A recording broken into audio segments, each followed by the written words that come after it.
Salam dostlar. Men Rahim Merdi. Bu men mediada ilkinji çykyşym.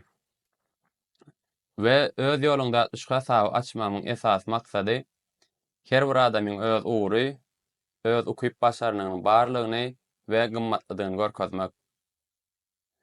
Ýagny häzirki wagtda jemgyýetde diňe belli bir hünärler, belli bir meşhur adamlar öňe çykarylýar.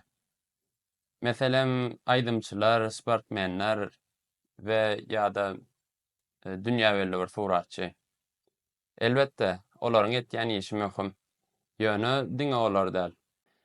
Durmuşda zähmet çekýän, sesi eşdilmeýän emma hakykatdan jemgyýete täsir etýän köp sanly adamlar bar. Olaryň sesi, tejribeleri, hekaýasy şeýle bir gymmatly. Şu ýerde öz ýolunda biz şol sesleri size eşdirer. Hünärine, ýaşyna, niredeligine garamazdan her kim bilen görüngeç geçirmäge çalşar.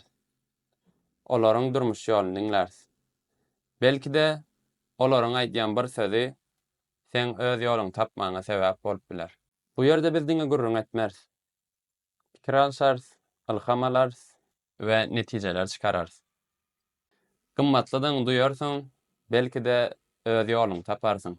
Öz ýoluňda bilen her bir adam gymmatly, her bir hekaýe gurrun edilmäge münasip.